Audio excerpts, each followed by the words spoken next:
নমস্কার বন্ধুরা, শুরু করছি আজকের প্রস্তুতি। আজকের প্রস্তুতির বিষয় তোমরা দেখতেই পাচ্ছ ভারতের ভূগোল। ভারতের ভূগোল নিয়ে যে কোনো কম্পিটিটিভ পরীক্ষা যেমন ধরো UPSC, WBCS, SSC, bank, rail, set বা আইসিডিএস সুপারভাইজার বা এই সমস্ত পরীক্ষা, পশ্চিমবঙ্গ পুলিশ বা কলকাতা পুলিশ, যে কোনো পরীক্ষাতে ভারতের ভূগোল থেকে কোশ্চেন আসেই এবং সেই সঙ্গে যে কোনো ইন্টারভিউয়ে গেলে এই ভূগোল নিয়ে কিছু কোশ্চেন ধরেই থাকে।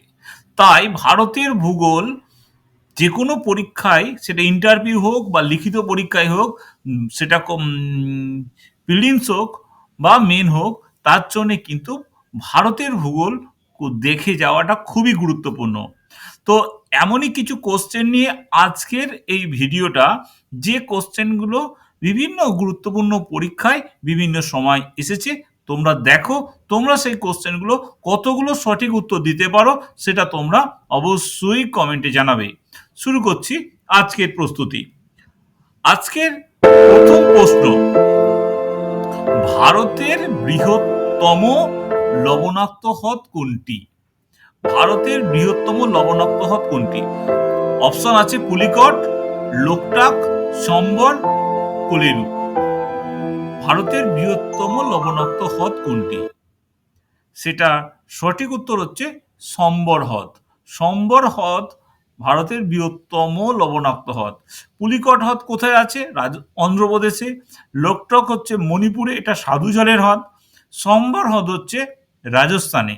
আর কোলেরু হ্রদ হচ্ছে, এটাও স্বাদু জলের হ্রদ, এটা হচ্ছে অন্ধ্রপ্রদেশে।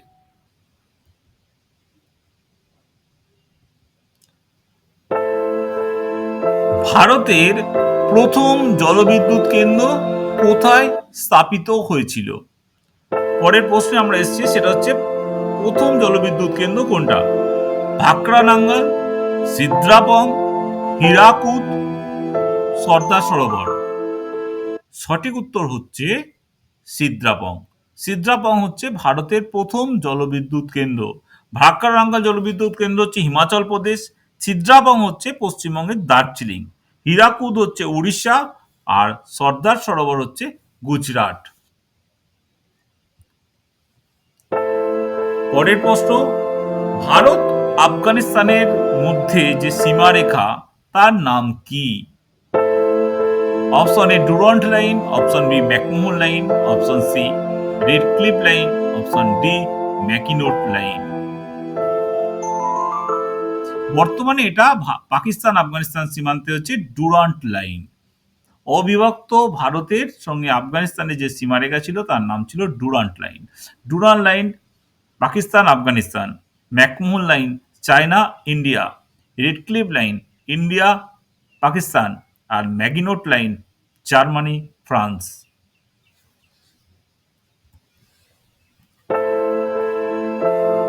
পরের প্রশ্নে আসছি, ভারতের দীর্ঘতম বাঁধ হীরাকুদ কোন নদীর ওপর অবস্থিত? হীরাকুদ কোন নদীর ওপর অবস্থিত? ময়ূরাক্ষী, কৃষ্ণা, শতদ্রু, মহানদী। হীরাকুদ বাঁধ কোন নদীর উপর অবস্থিত? সঠিক উত্তর হচ্ছে মহানদী। মহানদীর ওপরে অবস্থিত হীরাকুদ বাঁধ। ময়ূরাক্ষীর ওপরে অবস্থিত বাঁধ হচ্ছে কানাডা বাঁধ। কৃষ্ণার ওপর নাগার্জুন সাগর, আর শতদ্রু নদীর ওপর ভাকরানাঙ্গাল, আর মহানদীর ওপর অবশ্যই সেটা হচ্ছে হীরাকুদ বাঁধ।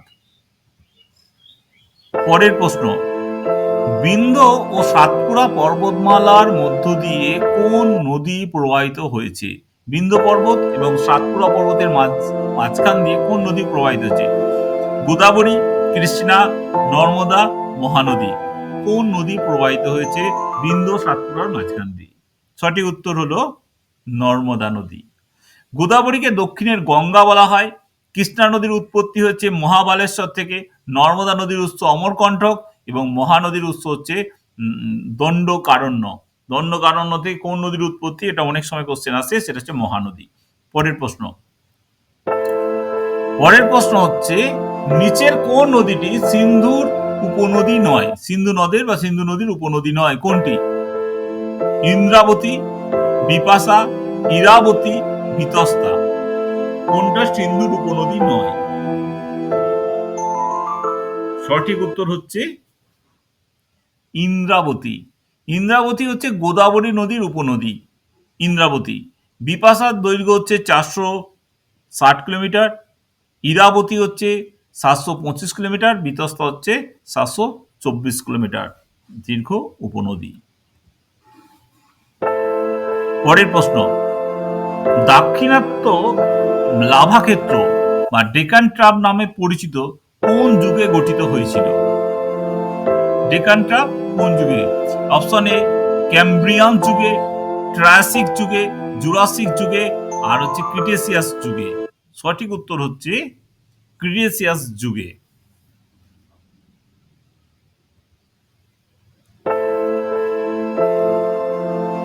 ডারউইন এবং ওয়েলস উভয়ই an essay on the principles of population কার লেখা এই বইটি পড়ে অনুপ্রাণিত হয়েছিলেন?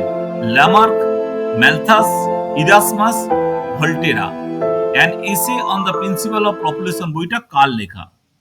সঠিক উত্তর হচ্ছে ম্যালথাস। ম্যালথাসের লেখা। পরের প্রশ্ন, জনসংখ্যার দিক থেকে ভারত বিশ্বের দ্বিতীয়, কিন্তু আয়তনের দিক থেকে বিশ্বে ভারতের অবস্থান কত? পঞ্চম, সপ্তম, অষ্টম, ষষ্ঠ।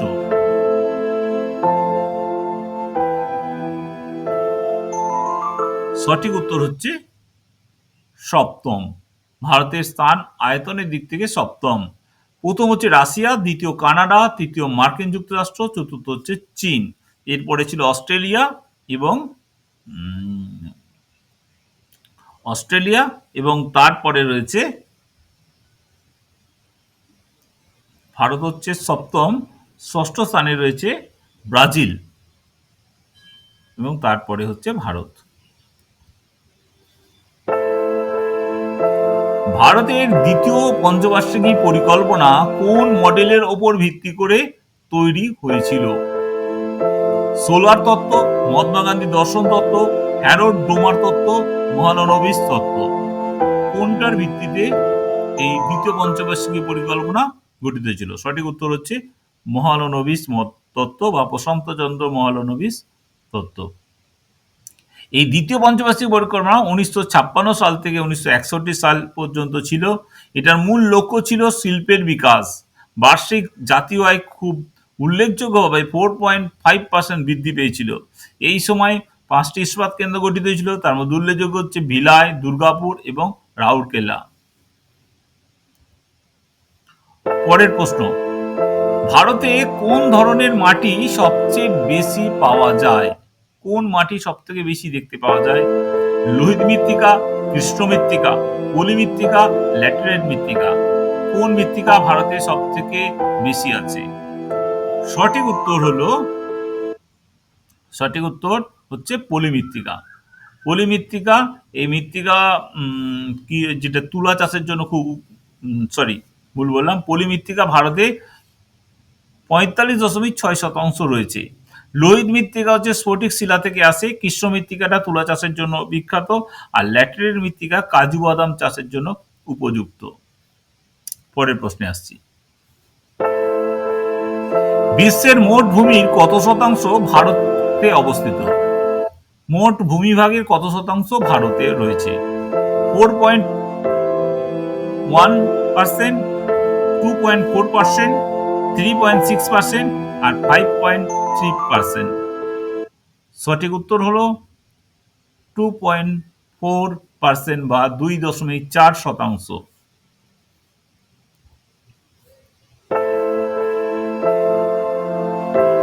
টোটো ভারতের একটি আদি উপজাতি। এই উপজাতিরা ভারতের কোন রাজ্যে বাস করে? Option A Madhya Pradesh, option B Nagaland, option C Paschimbanga, option D Tamil Nadu.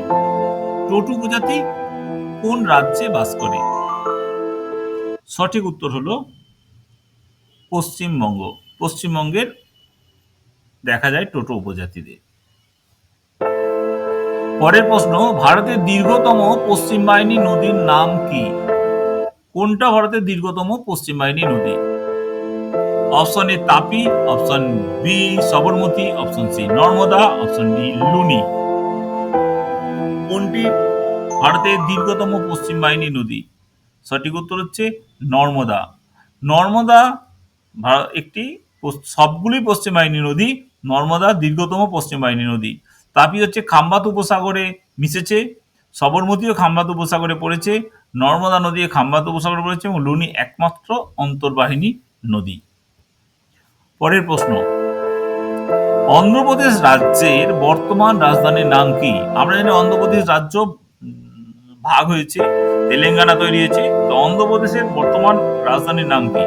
Option E Visakhapatnam, option B Amaravati, option C Hyderabad, option D Secunderabad. সঠিক উত্তর হচ্ছে অমরাবতী। অমরাবতী হচ্ছে অন্ধ্রপ্রদেশের রাজধানী। পরের প্রশ্ন, পশ্চিমঘাট পর্বতমালা ভারতের পশ্চিম উপকূলে অবস্থিত একটি গুরুত্বপূর্ণ পর্বতমালা। এখানে ঘাট শব্দের অর্থ কি? পশ্চিম ঘাটের ঘাট শব্দের অর্থ কি? সোপান, গিরিপথ, বন্দর, বিচ্যুতি। ঘাট শব্দের অর্থ কি? সঠিক উত্তর হচ্ছে সোপান। ঘাট শব্দের অর্থ হলো সোপান। পরের প্রশ্ন, 2011 সালের আদমশুমারি অনুযায়ী ভারতের সাক্ষরতার হার কত? 75.05%, 74.04%, 76.06%, 72.02%। সঠিক উত্তর হচ্ছে 74.04%। ভারতের সাক্ষরতার হার হচ্ছে 74.04%। সর্বশেষ আদমশুমারি অনুযায়ী ভারতের কোন রাজ্যের জনসংখ্যা বৃদ্ধির হার ঋণাত্মক, মানে জনসংখ্যা বৃদ্ধি পায়নি, কমে গেছে, সেটা কোন রাজ্যে? জম্মু কাশ্মীর, মেঘালয়, মিজোরাম, নাগাল্যান্ড। জনসংখ্যা বৃদ্ধির হার ঋণাত্মক। সঠিক উত্তর হচ্ছে নাগাল্যান্ড। নাগাল্যান্ডের জনসংখ্যা বৃদ্ধির হার ঋণাত্মক।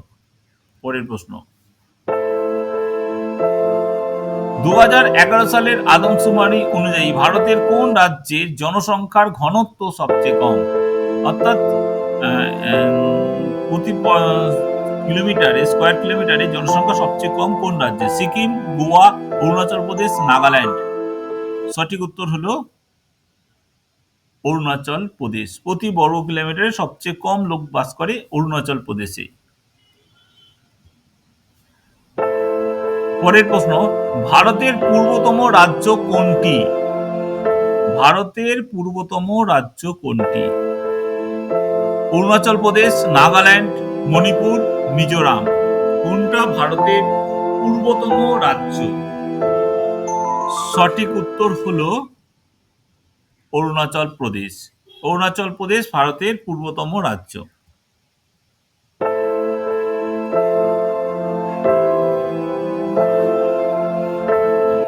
সিঙ্গালীলা জাতীয় উদ্যান পশ্চিমবঙ্গের কোন জেলায় অবস্থিত? আলিপুরদুয়ার, জলপাইগুড়ি, দার্জিলিং, কোচবিহার। সিঙ্গালীলা জাতীয় উদ্যান, সিঙ্গালীলা ন্যাশনাল পার্ক কোন জেলায় অবস্থিত? সেটা সঠিক উত্তর হচ্ছে দার্জিলিং। পরের প্রশ্ন, নিচের কোনটি পশ্চিমবঙ্গের দীর্ঘতম নদী? পশ্চিমবঙ্গের দীর্ঘতম নদী? দামোদর, রূপনারায়ণ, সুবর্ণরেখা, তিস্তা। নিচের কোনটি পশ্চিমবঙ্গের দীর্ঘতম নদী? সঠিক উত্তর দামোদর। দামোদর পশ্চিমবঙ্গের দীর্ঘতম নদী। Thank you for watching. যদি ভিডিওটা ভালো লাগে অবশ্যই লাইক করবে এবং চ্যানেলটিকে সাবস্ক্রাইব করে রাখবে। তোমাদের সাফল্যই আমাদের সার্থকতা। নমস্কার, সবাই ভালো থাকবে।